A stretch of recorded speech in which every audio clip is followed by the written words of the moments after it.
علی بھائی آپ کا کہنا ہے کہ خارجی کافر نہیں، لیکن سنن ابن ماجہ کی حدیث کے مطابق ان کو کافر کہا گیا ہے۔ احادیث میں جو اس طرح کے کفر آتے ہیں نا، انہیں کہا جاتا ہے کفر دون الکفر۔ جس طرح کہ صحیح مسلم میں حدیث ہے کہ بندے کے کفر اور اسلام میں فرق، شرک اور ایمان میں فرق کیا ہے؟ نماز ہے۔ تو پاکستان میں پھر کتنے کافر ہیں؟ ادھر بھی اس تک بیٹھے ہوں۔ تو اس کی تعویل کیا کی جاتی ہے کہ عمل کفار والا ہے، یہ وہ کفر نہیں ہے جو اسلام سے نکالتا ہے۔ یہ کفر ہوتا ہے عربی میں انکار، ناشکری کے معنوں میں، کسی خاص اسپیسیفک معنوں میں۔ اچھا، یہ تعویل ہم کیوں کرتے ہیں؟ اگر ہم یہ نہیں کریں گے نا تو دنیا میں ہر فرقہ پھر اسلام سے ایک دوسرے کو نکالے بیٹھا ہوا ہے۔ یہ تعویل ہم اس لیے کر رہے ہیں کہ یہ یہاں کفر سے مراد امام وقت کو چھوڑ جانے والا ہے۔ جس طرح کے صحیح مسلم میں حدیث ہے جو امام کی بیعت کے بغیر مرا وہ جاہلیت کی موت مرا۔ اب اسلام کی ٹرم میں جب جہالیت، زمانہ جہالیت بولا جاتا ہے تو اس سے مراد کیا ہوتا ہے؟ کفر کا زمانہ۔ تو جن لوگوں نے حضرت علی کی بیعت نہیں کی تو ان کو ہم کہتے ہیں کہ کافر مر گئے، انہوں نے وقت کے امام کو نہیں پہچانا اور جہالیت کی موت مرے۔ کبھی ہم کہتے ہیں وہ کافر مر گئے؟ ہم کہتے ہیں نہیں، یہاں جہالیت سے مراد یہ ہے کہ گویا وہ عمل کیا، اوور آل کافر نہیں ہے۔ یہ پیورلی علمی بحثیں ہیں۔ سب سے بڑھ کر مولا علی سے زیادہ تو کوئی نہیں خوارج کو جانتا نا، تو سب سے پہلے تو مولا علی سے فتویٰ آنا چاہیے تھا نا یہ کافر ہیں۔ تو میں نے المصنف ابن ابی شیبہ سے بتایا ہے کہ ان سے پوچھا گیا کہ یہ کافر ہیں، تو انہوں نے کہا کہ یہ کفر ہی سے تو بھاگے ہیں، تو وہ یہ حدیث پیش کر دیتے نا۔ مخلوق کے سب سے بہترین لوگ جو قتال کر رہے تھے وہ تو حضرت علی تھے۔ یہ حصہ تو بخاری مسلم میں ہے کہ خوارج سے وہ قتال کریں گے جو مخلوق کے بہترین لوگ ہوں گے، اور خوارج بدترین مخلوق ہوں گے۔ اور حضرت علی یہ حدیث بیان کرتے ہوئے کہتے ہیں کہ میں آسمان سے زمین پہ گر پڑوں یہ تو مجھے گوارا ہے، لیکن یہ گوارا نہیں کہ میں رسول اللہ پہ کوئی ایسی بات کروں جو میں نے خود نہ سنی ہو صلی اللہ علیہ وآلہ وسلم۔ یعنی انہوں نے یہ بتایا کہ میں جو بولنے جا رہا ہوں یہ کوئی چھوٹی بات نہیں ہے، کیونکہ آپ اپنے فوجیوں کا مورائل بلند کر رہے تھے، کیونکہ صحابہ میں یعنی وہ جب ان کی داڑیاں نمازیں دیکھتے تھے تو وہ کہتے تھے ہم مسلمانوں کو قتل کر رہے ہیں۔ پھر حضرت علی نے وہاں حدیث سنائی کہ مخلوق کے بہترین لوگ ہوں گے جو خوارج کو قتل کریں گے، اور مسلم کے تو الفاظ ہیں اس کے بعد کوئی بھی نیک عمل نہ کریں وہ ان کے لیے یہ قتال ہی ان کے مرتے دم تک کے لیے، ان کی آخرت بچانے کے لیے کافی ہو جائے گا، اتنی بڑی ایکٹیویٹی ہوگی۔ لیکن اس کے باوجود حضرت علی کیا کہہ رہے ہیں کہ یہ کفر ہی سے تو بھاگے ہیں، کیونکہ انہوں نے یہ سمجھا میں کافر ہو گیا ہوں تو مجھے بھی چھوڑ گئے۔ تو حضرت علی نے تو اس حدیث کا انکار کر دیا آپ کے ذوم میں، لیکن میرے نزدیک انکار نہیں کیا، انہوں نے اس کی صحیح ڈیفینیشن بتائی۔ پھر پوچھا گیا منافق ہے، انہوں نے کہا منافق کہاں سے ہو سکتے ہیں؟ منافق تو اللہ کا ذکر نہیں کرتے مگر بہت تھوڑا، یہ تو اتنی لمبی نمازیں پڑھتے ہیں۔ اور بخاری مسلم میں الفاظ ہیں کہ اے علی اتنی لمبی وہ نمازیں پڑھیں گے کہ تمہیں بھی ان کی نمازوں پہ رشک آئے گا۔ تو نماز تو اللہ کی پڑھ رہے ہیں نا وہ۔ اچھا، اور پھر حضرت علی سے جو ان کا اختلاف ہے وہ بھی حضرت علی کی محبت میں ہے کہ معاویہ کے ساتھ آپ صلح کیوں کر رہے ہیں، یہ باغی ہے، یہ واجب القتل ہے۔ یہ ان کا سٹانس تھا، ان کو کوئی اپنی ذاتی اختلاف نہیں تھا۔ ہم جو انہیں غلط کہتے ہیں وہ اس لیے کہ امام وقت کے حکم کی انہوں نے نافرمانی کی۔ جس طرح کہ اگر نعوذ باللہ صحابہ کرام صلح حدیبیہ کے موقع پر رسول اللہ کا حکم ماننے سے انکار کر دیتے، حضور کی محبت میں ہی، جو شروع میں ریلیکٹنٹ تھے، حضرت عمر بھی، بخاری میں الفاظ ہیں کہ یا رسول اللہ ہم دب کے کیوں صلح کریں، ٹھیک ہے، تو وہ حضور کی محبت میں ہی کر رہے تھے نا، لیکن وہ غلط ہوتا اگر ایسے کرتے۔ اس لیے بخاری مسلم میں الفاظ ہیں، سہل ابن حنیف کہتے ہیں بدری صحابی، یہ وہی تھے جنہیں حضرت معاویہ کو معزول کر کے حضرت علی نے شام کا گورنر لگایا تھا اپنے دور خلافت میں، اور حضرت معاویہ نے استعفیٰ دینے سے انکار کر دیا تھا، تو جنگ صفین لڑنی پڑی حضرت علی کو۔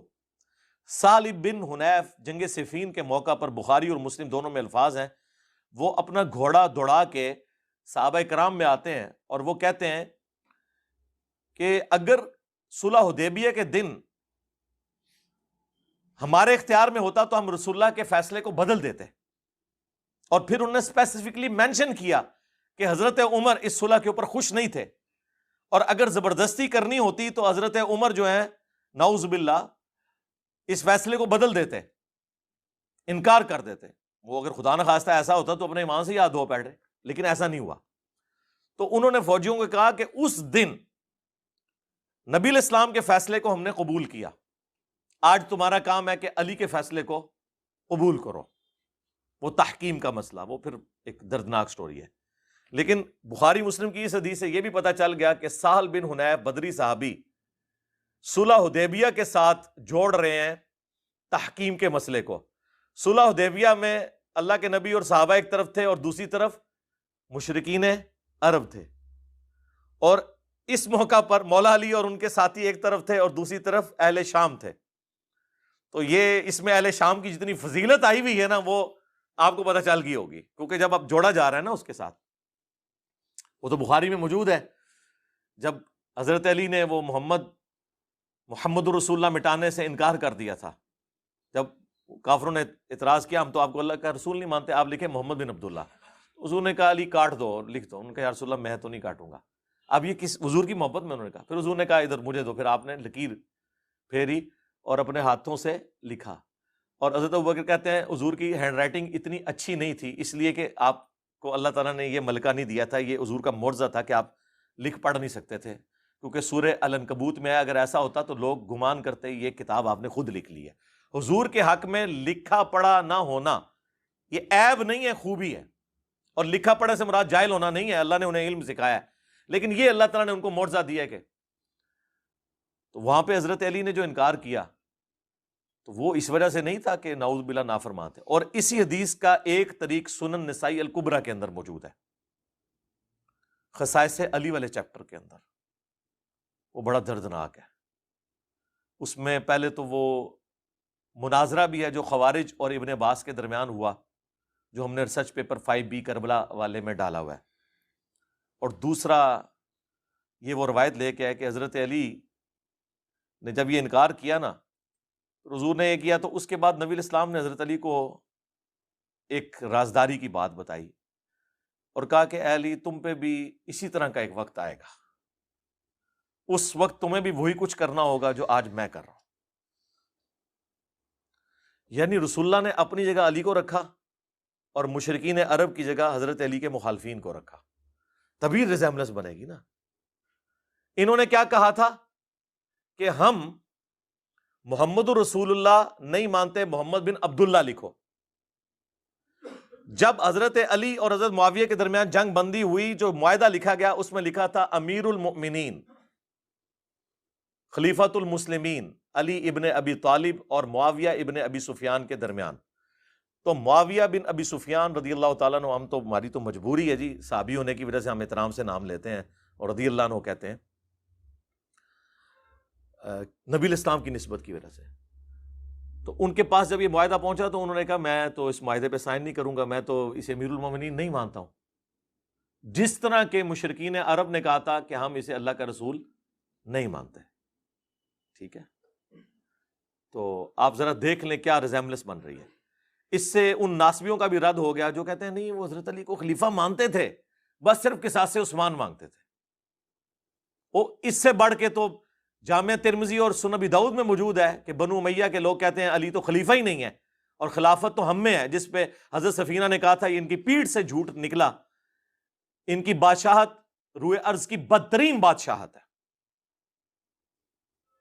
اور مسند ابی داؤد طیالسی اور مصنف ابن ابی شیبہ میں تو یہاں تک موجود ہے کہ یہ بدترین سخت گیر بادشاہ ہیں، اور ان کا پہلا بادشاہ معاویہ ابن ابی سفیان ہے۔ اور راوی حدیث جب حضرت سفینہ سے پوچھتا ہے کہ پھر حضرت معاویہ کیا ہوئے اگر خلافت 30 سال تک ہے، جب حضرت سفینہ کہتے ہیں ابو بکر کے 2 سال، عمر کے 10 سال، عثمان کے 12، علی کے 6، اور حسن ابن علی کے 6 مہینے بھی اس میں شامل ہیں، 5.5 سال اور یہ مل کے 6، ان کا معاویہ تو بادشاہ ہیں۔ اور مصنف ابن ابی شیبہ میں آیا کہ سخت گیر بادشاہ اور پہلا معاویہ ابن ابی سفیان ہے۔ یعنی حضرت سفینہ حضور کے آزاد کردہ غلام، وہ ان کو خلیفہ نہیں مانتے تھے بلکہ بادشاہ مانتے تھے۔ ہم خلیفہ بھی نہیں مانتے، یہ ذہن میں رکھیے گا، خلیفہ راشد چھوڑ دیں، خالی خلیفہ بھی نہیں مانتے، ملک مانتے ہیں۔ ہاں ان معنوں میں تو خلیفہ آپ بے شک عمران خان کو بھی کہہ لیں اور شہباز شریف کو بھی کہہ لیں حکمران کے طور پہ، یزید کو بھی کہہ لیں آپ کا دل کرے، لیکن اگر خلیفہ ان ٹرو سینس کے اندر ہے تو وہ خلفائے راشدین وہی ہیں۔ اب حضرت علی رضی اللہ تعالیٰ عنہ علیہ السلام کو حضور نے فرمایا کہ تمہیں بھی پھر وہی کرنا پڑے گا جو مجھے کرنا پڑا. تو وہ جب حضرت معاویہ نے وہ تحریر واپس کی نا، تو حضرت علی رضی اللہ تعالیٰ عنہ نے کہا صدق رسول اللہ صلی اللہ علیہ وآلہ وسلم، رسول اللہ نے سچ کہا تھا. اور کہا کہ یہ مٹا دو، تم لکھو علی ابن ابی طالب اور معاویہ ابن ابی سفیان کے درمیان. ٹھیک ہے، اس میں حضرت علی کی جو تکلیف ہے اس کا تو آپ اندازہ کر سکتے ہیں، لیکن آپ اس چیز کا اندازہ کریں کہ مخالفین کے اوپر جو وعید فٹ ہوئی ہے کہ انہوں نے محمد رسول اللہ کا انکار کر کے محمد بن عبداللہ لکھوایا، حالانکہ وہ مشرک تھے. سمجھ میں آتا ہے، یہاں پہ کلمہ گو مسلمان تھے اہل شام، اور انہوں نے امیر المومنین خلیفۃ المسلمین علی ابن ابی طالب کٹوا کر کیا لکھوایا؟ علی ابن ابی طالب. تو ریزیمبلنس تو سیم ہے. تو دیکھ لیں کس کی نسبت کہاں جڑی ہوئی ہے. علی کے ماننے والے رسول اللہ کے ساتھ کھڑے ہیں، اور علی کے مخالفین اس جگہ پر رسول اللہ نے انہیں کھڑا کیا. ہم نہیں کھڑا کرتے، وہ کہیں گے جی فتویٰ لگا دیا، جہاں پر نبی الاسلام کے مخالفین صلح حدیبیہ کے موقع پر کھڑے ہوئے تھے. خیر وہ یہ ایک دردناک چیز ہے تحکیم کے اوپر. یہ جو جنگ بندی ہوئی اور اس میں پھر وہ 2 بندے نامنیٹ ہوئے، ادھر سے ابن عباس نے جانا تھا مولا علی کی طرف سے، انہوں نے کہا ہم ابن عباس کو نہیں مانیں گے، یہ حضرت علی کا رشتہ دار ہے. صرف ابو موسیٰ اشعری کو یعنی دھکے سے ایسا بندہ چوز کیا جو اتنے اچھے طریقے سے ڈیبیٹ نہیں کر سکتا تھا. اور ادھر سے آئے جناب اتنی پرسنالٹی کہ ان کے نام کے اوپر آج تک عمر و یار کی کہانیاں پڑھائی جاتی ہیں، یعنی ان کی نسبت کی وجہ سے. میں نے نہیں لکھی کہانیاں، میرے متھے نہ مار دینا. عمر ابن عاص رضی اللہ تعالیٰ عنہ، ہم تو نام احترام سے لیں گے، ظاہر ہے صحابی ہیں، صلح حدیبیہ کے بعد مسلمان ہوئے ہیں لیکن فتح مکہ سے پہلے مسلمان ہوئے ہیں، یہ بھی اور حضرت خالد بن ولید بھی. تو عمر بن عاص وہ جب طے پایا اور فیصلہ یہ طے پایا کہ جناب دونوں کو کہتے ہیں سائڈ پہ ہو جاؤ، تو تیسرا بندہ کوئی خلیفہ چن لیتے ہیں. اندازہ کریں یہ کون سا فیصلہ طے پایا جا رہا تھا کہ ایک بندہ حاکم. یہ اسی طریقے سے ہے کہ کسی کے گھر میں چور گھس جائیں اور آپ جا کے یہ فیصلہ کرنا شروع کر دیں کہ ٹھیک ہے لڑنے کی ضرورت نہیں، دونوں آدھا آدھا مال کر لو، یا مالک بھی دستبردار ہو جائے، چور بھی دستبردار ہو جائے اور کسی تیسرے بندے کے حوالے کر دیتے ہیں یہ مکان. بھائی مولا علی کو تو انہی صاحب نے خلیفہ چنا تھا جنہوں نے ابو بکر عمر عثمان کو چنا ہوا تھا، بلکہ وہ جو 6 رکنی کمیٹی جو صحیح بخاری میں آتا ہے اس میں حضرت عثمان کے بعد تو حضرت علی اب باقی تھے. ان سے زیادہ کون خلافت کا حقدار تھا بعد میں حضرت عثمان کی شہادت کے بعد؟ تو یہ کوئی فیصلہ تھا جی عبداللہ بن عمر کو بنا دیں؟ یہ بھی بیچ میں ایک رائے آئی. اسی وجہ سے وہ صحیح بخاری میں 4108 ہے نا جو حضرت معاویہ نے خطبہ دیا تھا عبداللہ بن عمر کی طرف کنایا کرتے ہوئے، کون تم میں سے خلافت کے لیے خواہش رکھتا ہے، سینگ اٹھائے، میں اس کے باپ سے زیادہ خلافت کا حقدار ہوں. حضرت عمر کی نعوذ باللہ توہین کر دی. تو عبداللہ بن عمر کہتے ہیں بعد میں نے ارادہ کیا کہ میں اپنی گوٹ کھولوں جو میں ایسے کر کے بیٹھا تھا احتبا کر کے دونوں گھٹنوں کو، اور میں کھڑے ہو کے اسے کہوں کہ معاویہ تجھ سے زیادہ خلافت کا حقدار وہ ہے جس نے تجھ سے اور تیرے باپ سے اسلام کی خاطر جنگیں کی ہوئی ہیں، یعنی عبداللہ بن عمر، کیونکہ غزوہ خندق کے چیپٹر میں یہ حدیث امام بخاری لے کے آئے ہیں. یا حضرت علی کی طرف اشارہ ہے کہ تم باپ بیٹا تو کافر تھے، آج بعد میں مسلمان ہو کے کہہ رہے ہو کہ ہم عمر سے بھی زیادہ خلافت کے حقدار ہیں، کیونکہ انہوں نے کہا میں اس کے اور اس کے باپ سے زیادہ خلافت کا حقدار ہوں.